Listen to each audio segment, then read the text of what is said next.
مسلم شریف کی روایت میں آیا اور ترمذی میں اور حضرت فضالہ رضی اللہ عنہ کی روایت میں یہ بھی ہمیں نہ لکھ کے بھیجا گیا، ٹھیک ہے نا. اس سے سوائے اس کے کچھ نہیں ہوتا کہ ہم اسے پڑھ کے فوری طور پہ یہ حدیثیں ہم نے پڑھی بھی ہیں، پڑھائی بھی. ہم کئی بار عرض کر چکے ہیں کہ ہمارا کوئی تعلق اہل حدیث سے نہیں ہے. پکے ٹھیٹ حنفی، پکے ٹھیٹ حنفی، پکے ٹھیٹ حنفی. ہمیں نہیں سمجھ میں آتی امت میں جو 1500 سال سے ہمارے بزرگوں نے دین کو سمجھا ہے، آخر اس کو چھوڑ کے اب نئی نئی باتیں اور نئے نئے فرقے بنانے کی ضرورت تمہیں کیا پڑی ہے؟ اور کوئی کام نہیں رہ گیا. حدیث میں آیا ہے، حدیث میں تمہیں کیا پتا حدیث میں کیا ہے؟ کیا ہم حدیثیں پڑھنا شروع کر دیں تاکہ گمراہ ہو جائیں ولیعاذ باللہ؟ حدیث میں آیا ہے، حدیث میں تمہیں کیا پتا حدیث میں کیا ہے؟ کیا ہم حدیثیں پڑھنا شروع کر دیں تاکہ گمراہ ہو جائیں ولیعاذ باللہ؟ حدیث میں آیا ہے، حدیث میں تمہیں کیا پتا حدیث میں کیا ہے؟ کیا ہم حدیثیں پڑھنا شروع کر دیں تاکہ گمراہ ہو جائیں ولیعاذ باللہ؟ ہم صاف لفظوں میں کہتے ہیں جو آدمی بغیر اساتذہ کے حدیث پڑھتا ہے وہ گمراہ ہو ہی جاتا ہے. اسی سے پتہ نہیں ہے کہ حدیث کا مطلب کیا. ٹھیٹ حنفی کٹر دیوبندی، یہ خود اپنے لیے بولتے ہیں. وہ حافظہ اللہ تعالی، وہ حالانکہ بڑی نرم طبیعت ہے ان کی، لیکن پچھلے دنوں وہ کوسچن آنسر سیشن کر رہے تھے، انہیں کسی نے پرچی پہ کوئی گالی نہیں لکھی، مسلم اور ترمذی کی حدیث لکھ کے بھیج دی. اس پہ وہ بھڑک اٹھے اور چند ایک جملے انہوں نے ارشاد فرمائے. وہ مسلم کی حدیث اور ترمذی کی قبروں کے حوالے سے لکھی. میں اس کو بریف نہیں کرتا، میری اس پہ ویڈیوز ریکارڈڈ ہیں، میرا ریسرچ پیپر نمبر 1 آپ پڑھ لیں. یعنی قبر کتنی ہائٹ کی ہو، اس کے احکامات، مزارات، یہ سب کچھ میں ریکارڈ کروا چکا ہوں. اس کے حوالے سے وہ حدیث لکھی ہوئی تھی.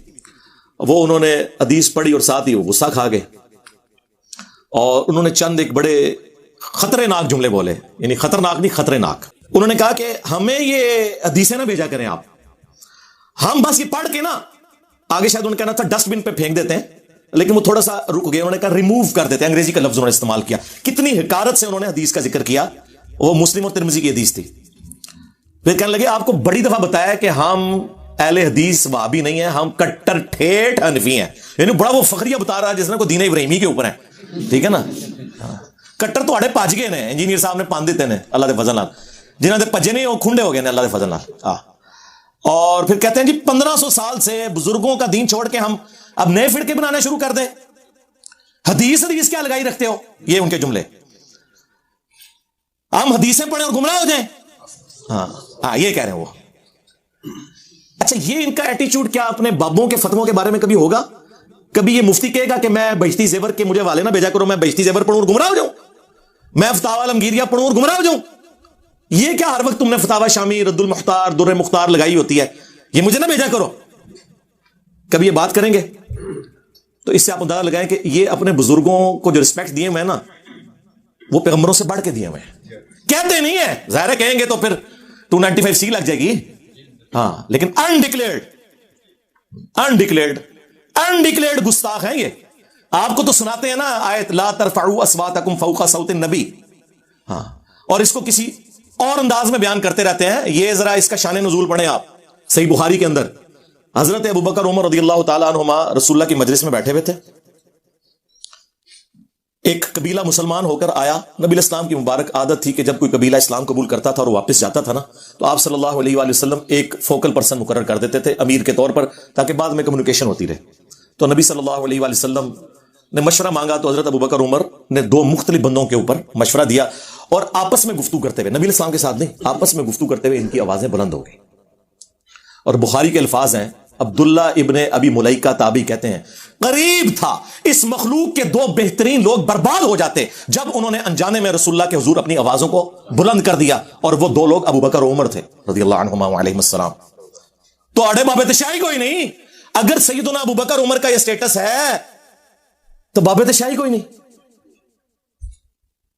اور پھر انہوں نے آگے حدیث بیان کی کہ یہ سارا معاملہ ہوا تو آیات نازل ہوئی یا ایھا الذین آمنوا لا ترفعوا اصواتکم فوق صوت النبی صلی اللہ علیہ وآلہ وسلم. اے اہل ایمان، نبی صلی اللہ علیہ وآلہ وسلم کی آواز سے اپنی آواز کو بلند نہ کرنا، اور ان کے حضور اس طرح چلا کے گفتگو نہیں کرنی جس طرح آپس میں کرتے ہو. کہیں ایسا نہ ہو کہ تمہارے اعمال برباد کر دیے جائیں اور تمہیں خبر بھی نہ ہو، یعنی توبہ کی توفیق بھی نہ ملے. ظاہر جب خبر نہیں ہوگی تو آپ توبہ کیسے کریں گے؟ اب جب یہ آیات نازل ہوئی تو صحیح بخاری کے الفاظ ہے کہ حضرت عمر اتنا ڈر گئے کہ وہ رسول اللہ کے حضور اتنا آہستہ گفتگو کرتے تھے کہ حضور کہتے تھے اونچا بولو، مجھے آواز نہیں آ رہی. اور اللہ تعالیٰ نے ان کی اس ادا کو اتنا پسند فرمایا کہ اگلی آیات نازل کی ان الذین یغضون اصواتهم عند رسول اللہ. بے شک وہ لوگ جو اپنی آوازوں کو پست رکھتے ہیں رسول اللہ کے حضور، یہ وہی لوگ ہیں جن کے دلوں کو اللہ نے تقوی کے لیے چن لیا ہے، ان کے لیے مغفرت اور اجر عظیم ہے. الحمدللہ یہ آیات آج بھی روزہ شریف کے اوپر لکھی ہوئی ہیں. सेंटर में ये लिखी हुई है या अय्युहल्लज़ीना आमनू ला तरफ़ऊ अस्वातकुम फ़ौक़ सौतिन नबी, और जो बाबुल बकी वाली साइड है उसके ऊपर लिखा हुआ है मा काना मुहम्मदुन अबा अहदिम मिन रिजालिकुम वलाकिन रसूलुल्लाहि व खातमुन नबिय्यीन, और जो बाबुल सलाम वाली साइड है जिधर से हाजिरी के लिए आते हैं वहां लिखी है इन्नल्लज़ीना यगुद्दूना अस्वातहुम इंदा रसूलिल्लाह। ये तीनों आयात आज भी लिखी हैं, और मुफ्ती आजम सऊदिया जिन्होंने हज और उम्रे की हाजिरी के ऊपर किताब लिखी है उन्होंने उसमें लिखा है कि रसूलुल्लाह अपनी वफात के बाद भी आज भी उसी तरीके से काबिल एहतराम है जिस तरह अपनी मजलिस में थे। रसूलुल्लाह की कब्र के पास भी आवाज जो बुलंद करेगा उसके अमाल बर्बाद हो जाएंगे।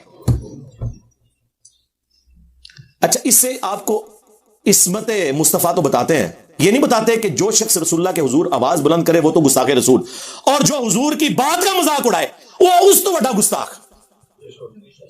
और वो ये सारे हैं कट्टर ठेठ अनफी तुसी लोग हो। हदीस हदीस तेरे सामने हजरत उमर बैठे हो तो मैं देखता हूं कि वो फिर कि या रसूलुल्लाह इजाजत दे, तुम लोग हो गुस्ताख रसूल, हदीसों का मजाक उड़ाने वाले। ये रसूलुल्लाह की उससे बड़े लेवल की तौहीन है कि कोई हुजूर की मौजूदगी में आवाज बुलंद करे, उससे बड़ी तौहीन यह है कि कोई हुजूर की बात का मजाक उड़ाए। वो तो साहबा का नहीं अल्लाह ने बर्दाश्त किया, हालांकि उन्होंने मजाक नहीं उड़ाया। ला तक़ूलू राइना, वो यहूदी बिगाड़ते थे, राइना हमारा चरवाहा। अल्लाह ने कहा ये छोड़ दो, लफ्ज ही छोड़ दो, तुम कहो उन्जुरना या रसूलुल्लाह हमारा इंतजार फरमाए, नजर करम फरमाए, हमारी रियायत कर दें।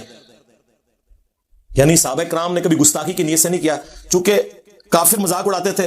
अल्लाह ने साहबा से भी कहा अब मुझे बताएं कि वो अल्लाह ऐसे लोगों के साथ क्या करेगा जो नबी इस्लाम के फरामीन का यूं मजाक उड़ाते हैं। हदीस हदीस हदीस पढ़ के गुमराह हो जाएंगे। ओए तुम लोगों ने इज्जतें वेल की हैं अल्लाह और उसके रसूल के नाम के ऊपर, चंदे इकट्ठे किए हैं, जदादें बनाई हैं, कोई मेहनत से नहीं कमाया तुम लोगों ने, अल्लाह रसूल के नाम का खा रहे हो और बात ये करते हो कि हदीसें हमें सुनाओ हम गुमराह हो जाएंगे। इज्जतें वेल की अल्लाह और उसके रसूल के नाम के ऊपर, सवारियां सवार की मक्के और मदीने की आवाजें लगाकर और फेंक दी जाके देवबंद में और बरेली में। गद्दार हो तुम रसूलुल्लाह के सल्लल्लाहु अलैहि वसल्लम, पक्के गद्दार हो। इसलिए देखो फिर अल्लाह ने तुम्हारे ऊपर चीज क्या छोड़ी है। हाँ, नबी के जैसा है ही कोई नहीं, बाप बेटे शाह ही कोई नहीं। हदीसें ना सुनाओ मैं तनु सिफतावा शामी सुनाइए दुर्रे मुख्तार के हाशिया रद्दुल मुख्तार, जिसमें लिखा है कि अगर आपको यकीन हो कि अपने खून और पेशाब से सूरह फातिहा माथे पर या तावीज लिखने से शिफा हो तो आप कर सकते हैं। ऐ तेरे बाबे नहीं कट्टर ठेठ अनफी, बोल के तेरे बाबे ने गुस्ताखी की है। कुछ ज्यादा पुराना नहीं है, 1252 हिजरी में ये मरा है इब्ने अब्दीन शामी। किसी की जुर्रत नहीं कि इख्तिलाफ कर जाए। एक हमारे वो उस्ताद गुलाम सूद सईदी साहब रहिमहुल्लाह ताला, मुफ्ती साहब बैठे में ताईद करेंगे, इन्होंने शरह सही मुस्लिम पढ़ी है, उनके पास पढ़ते भी रहे। उन्होंने जुर्रत की है कि उन्होंने इस इबारत के ऊपर गिरफ्त की, और लेकिन वो भी बड़े डरते हुए। उन्होंने कहा यकीनन उन बुजुर्गों के दिलों में कुरान का एहतराम हमसे ज्यादा था। ये उन्होंने ना पहले शुगर कोटेड की अपनी इबारत, क्योंकि वो आगे क्लास लेने लगे थे। लेकिन बाल की खाल उतारने की आदत ने हमारे बुजुर्गों को यहां तक पहुंचाया कि उन्होंने ये जुमले लिखे। एक मुसलमान मर जाना तो गवारा करेगा, लेकिन कभी यह गवारा नहीं करेगा कि अपने पेशाब या खून से सूरह फातिहा का तावीज लिखे। यह सिर्फ गुलाम सूद सईदी साहब ने जुर्रत की लिखने की, ना उनसे पहले ना उनसे बाद।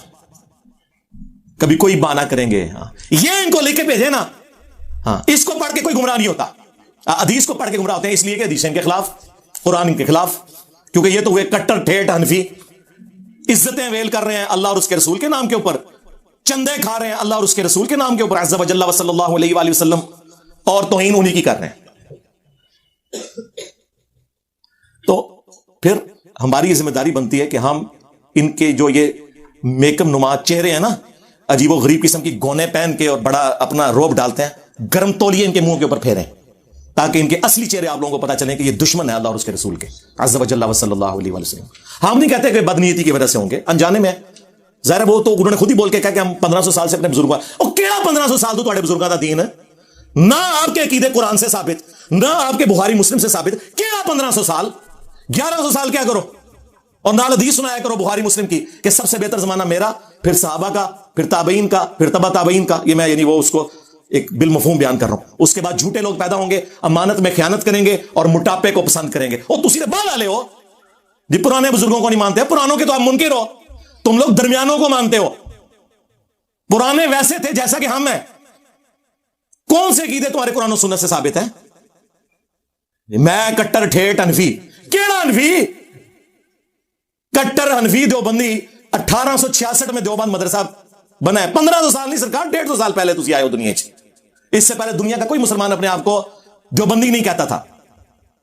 और 1904 के अंदर आला हजरत ने बनाया मंजिल इस्लाम बरेली का मदरसा। इससे पहले दुनिया का कोई मुसलमान अपने आप को बरेली नहीं कहता था। ठीक है, वो अनफी शाफी वाला मामला चल रहे थे, वो भी इतना पुराना नहीं, वो भी 4वीं सदी हिजरी में हुज्जतुल्लाह बालगा में शाह वलीउल्लाह दिलवी ने लिखा है कि शुरू है। केड़ा 1500 साल दा दीन, 1100 साल दा कहानी करानी बंद करो। और फिर आप है कट्टर ठेठ हनफी, केड़े हनफी हो? अल मोहन्नद वाले या उसामुल अरमैन वाले? आन दाड़ थले हो तू। 1905 में अहमद बरेलवी साहब ने हुस्सामुल अरमैन किताब लिखी। ये दोनों हनफी हैं जी। ये हूं दसना कि विच अलाली हनफी केड़ा है। हाँ, अलाली यानी वो मैं रूहानी तौर पर ही बात कर रहा हूं, वो दूसरा आउट ऑफ वेडलॉक की तरफ ना चले जाइएगा, ठीक है? और कोई फरोई इख्तिलाफ नहीं सरकार, जमीन आसमान का फर्क है, एक दूसरे की तकफीर है। तू कौन सा कट्टर ठेठ हनफी है कि जो करोड़ों बरेलवियों को काफिर और मुशरिक समझते हैं? या तू वो कट्टर ठेठ हनफी है जो करोड़ों देवबंदियों को गुस्ताखे रसूल समझते हैं? यानी काफिर ही हो गए ना। हुस्सामुल अरमैन आला हज़रत ने 1905 में लिखी, उसका नाम रखा हुस्सामुल हरमैन, हरमैन की तलवार, जिसमें उन्होंने उलमा देवबंद के ऊपर कुफर के फतवे लगाए। एंड पे कंक्लूड किया कि इनके कुफर में शक करने वाला भी काफिर है, यानी सारे देवबंदी काफिर। वो शक क्या, उनको तो यकीन है कि ठीक लिखा हुआ है। हाँ,